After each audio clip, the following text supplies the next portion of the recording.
What's good? It's your boy Tori here, and this week on ColourMeTrans we're talking about relationships.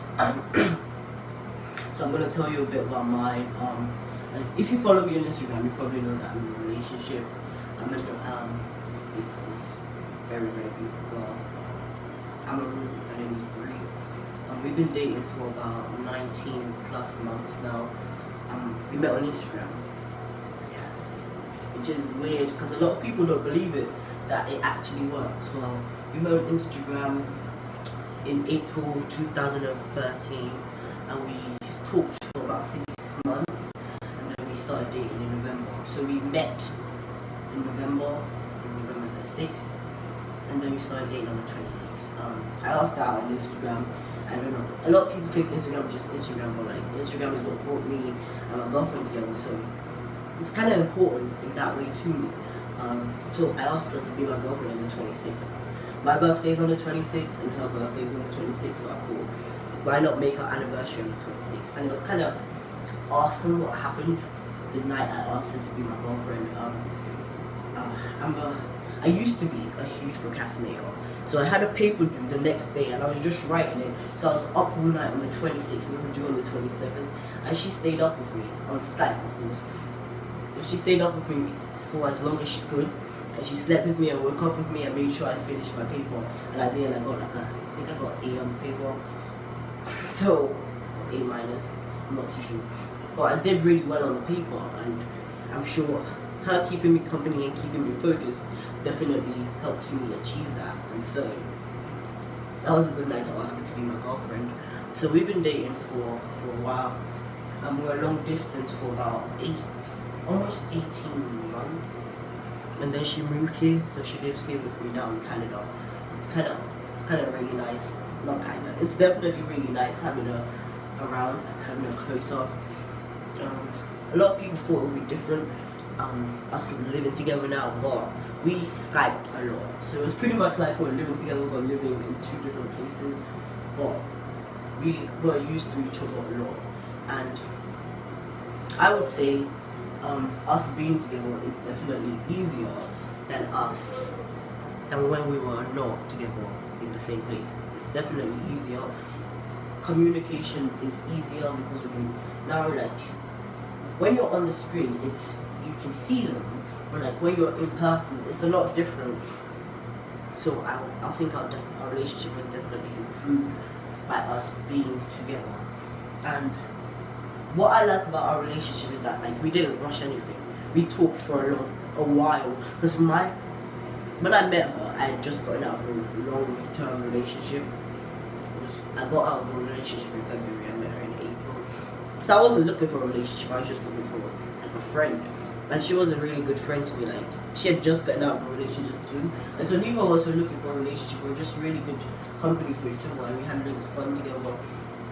And she made it really, like, that's one thing I appreciate about her. Like, she made it really easy for me to talk to her, right? Like, conversation wasn't forced, it just flowed.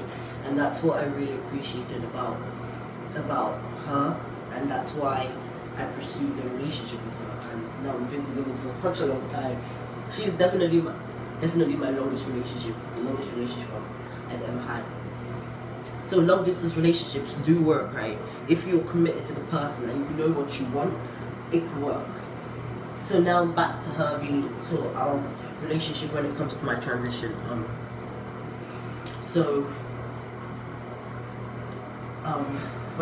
She was probably like the first person I came out to. But like, honestly, I don't think I really even came out to her.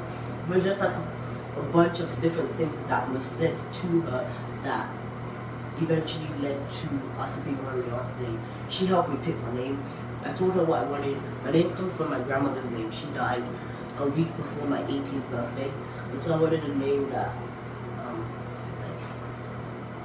paid her some sort of respect. You know, she was the first person, like, I was old enough, the first person close to me that I was old enough to understand what death meant.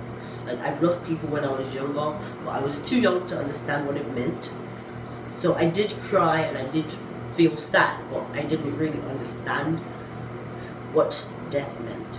And so when I was 17, I did understand, and it really hurt that it was my grandmother that I experienced that with. Anyways, so the name is Victoria, and so we're trying to come up with a name. We came up with Victor and all this stuff, and then eventually, like, we're sitting down and we're just trying to put names together. And Torian, I'm pretty sure she's the one that said it. I don't know how it came together. We're just saying random things, and Torian eventually came out. Like, we're just on Skype and just exchanging names, and Torian came up, and we came up with like different spellings together, and she helped me pick my name, and I really appreciate that about her, that she's been there for me. She identifies as a pansexual, if anyone was wondering. So a lot of people ask her, so if now Torian is transgender, are you no longer a lesbian? And it's like, I was never a lesbian in the first place, I was pansexual, and so she is pansexual, so I guess that's why she's able to be with me.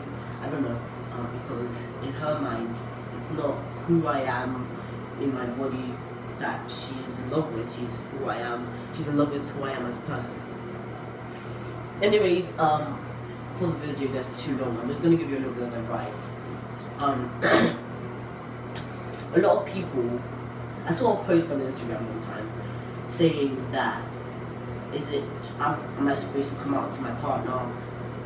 Or when am I supposed to come out to my partner or someone I'm pursuing in a relationship?